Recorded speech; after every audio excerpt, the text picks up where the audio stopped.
Rev up your engines.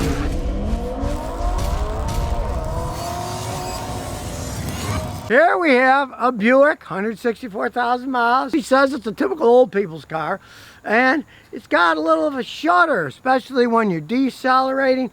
These were notorious for having motor mount problems. He's already had 2 of them changed out.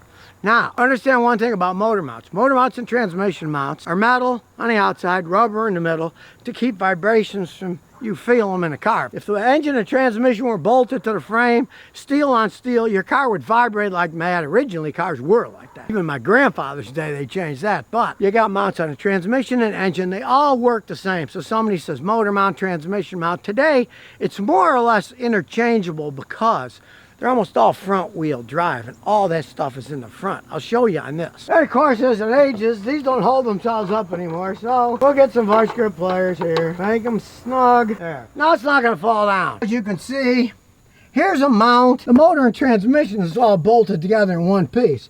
So all the mounts work together. No one knows why they put this on, but they did. What a crazy design, but just remember, if you're gonna drive it around, put this back on before you drive it around and the oil will get everywhere. He's worried about this one, which has been replaced, and there's also some in the back. So we're gonna jack the car up. As we slide the jack under, we can see there's a nice piece of steel mount. Now there's the mount. We're gonna jack it up. And as you can see, it's really stretched itself out right down here. Now we'll let it down and watch it. You can see it's really stretching out here. Now it hasn't ripped yet, and this one here is still solid. Now this vehicle, they're notorious for eating up those mounts, and there's a big reason for it.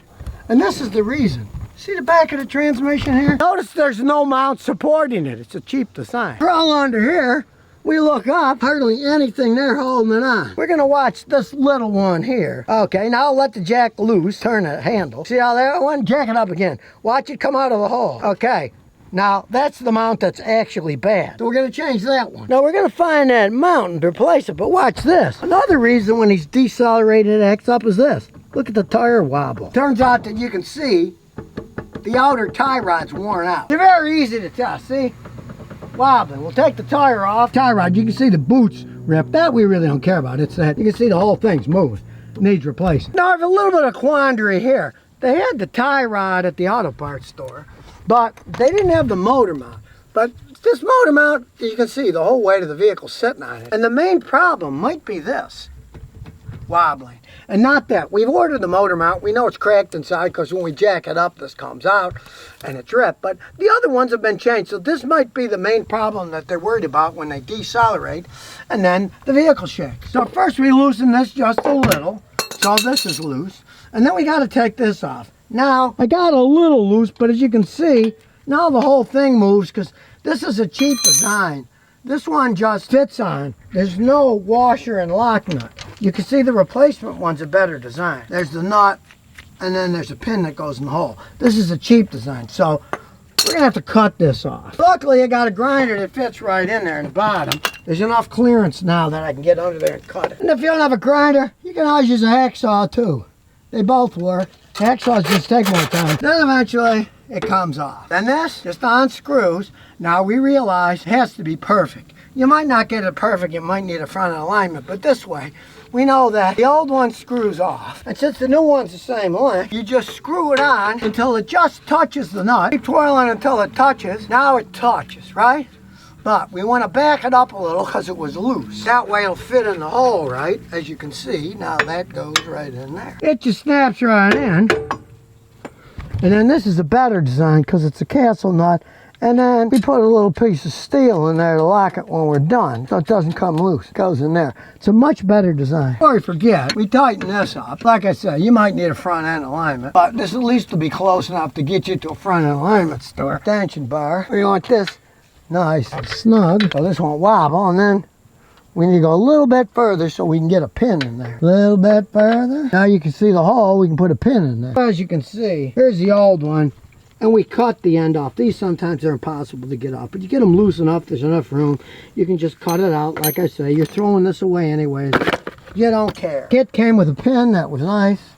so we can stick the pin in and then just bend it so it doesn't get loose. That easy. Now it can't loosen up. Give the pin a little whack so it doesn't hang down and it stays up there. Then we'll roll the wheel back on. These things are getting heavier, I'm getting weaker. Maybe both. Start a couple of them so they don't fall off and they'll go on even. We'll start with 2, then we'll do the rest. And then we'll check it out. No more playing clunking. This does have 140,000 miles, so we're going to check the other side just to be sure. So we'll pull on this side. And no clunker. This side's okay. Put her down, take it for a spin. Hey, it's all Buick, but it runs good. AC's still plenty cold. And away we go. So pretty smooth. Feels pretty normal so far, but we'll take it on the highway here. Really, it's still pretty smooth running car. It's not doing anything when I let go now, but we'll get it up to highway speeds and see what happens. Look both ways. Remember that. Look both ways. Sometimes I forget to. We got a little drag strip here. These 3,800 engines, man, they can hold up. We'll make it a little granny drag strip now. Here we go. We'll come to a stop on the neatly paved road and we'll step on the gas. It's still got some get up and go left. It's a heavy car. Now we'll get it going. Okay, we said it happens around 50 or so. We'll take our foot off the gas and nothing's jiggling. We step on the gas. Nothing's jiggling. We take our foot off the gas. Nothing's jiggling. So the jiggling was that worn tie rod. Now, I mean, that motor mount is cracked because when we jack it up, it goes up in the air and there's just a hole in the bottom. But realize, there's 3 of those things. It's the only one that's worn, and that one is the weight of the car on it. So a lot of times, you don't even notice that because the weight of the car is always sitting on it. And it doesn't make that much difference. Because now when we hit it, no jiggling, like he said. Take your foot off. No jiggling, no nothing. That fixed the problem. Now, if you want to be perfect, you can take it in for front end alignment. But look, I'm not going to steering wheel. It's going straight. It's not pulling or shaking. It's pretty close. Hey, if it was my car, I wouldn't even bother getting the line. It's right back where it was with the same thread count by twirling it the same amount. And hey, no shaking, no pulling. Goes good. So there we have it. Another car fixed with a very cheap repair, just a tie rod. So, you ever get a car, you take your foot off the gas and it starts shaking, check the tie rods first. I mean, this is going to need a motor mount eventually, but that had nothing to do with the shaking whatsoever. This little bitty worn out tie rod, yeah, it was rusted on, but we cut it off, put a new one on, no big deal. And here's some bonus questions and answers. The big white land yacht says, I got 05 town car. When I hit the gas, the rear shifts to the side, and when I let go, it settles. Pray it's the simplest thing. Worn out shocks in the back. Because when you take off and they're worn, you get the torque, and if they're worn, it'll jerk to one side. When you let go, it'll go back down. Very common problem. So check the shocks first. Pray it's just that. Also look at any suspension bushings back there. You might see something that's come loose or is worn out. And of course, do check the tires too. If some of them are out of round, when you accelerate fast, it'll jerk, and then when you stop, then they stop spinning as fast, and then they go more in the straight one than skipping to one side or the other. I had a guy with bad tires. His did that once. If they got to be really bad.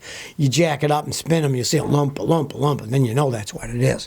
More often, though, it's shocks are worn, and my advice, you replace them in pairs so that they go evenly. And don't buy cheap, junky ones at a discount auto parts store. They may be worse than what you have now. Get good quality OEM ones for the vehicle. Then when you take off, instead of it going like this, because they're worn, it goes straight because each side is absorbing the shock. Peter K says, should I buy a 2005 Mitsubishi Pajero diesel? I'm in Europe. I want to drive through deep snow. I know the 2006 diesel ones have piston ring problems, and I don't have the money to buy a Toyota. What do you think? I'm not a Mitsubishi fan. Don't buy the one with a bad engine for sure. If you can find one with low enough mileage, diesels can run an awful long time. The reason I don't like Mitsubishis, as you found, their 2006 Mitsubishi diesels had piston ring problems.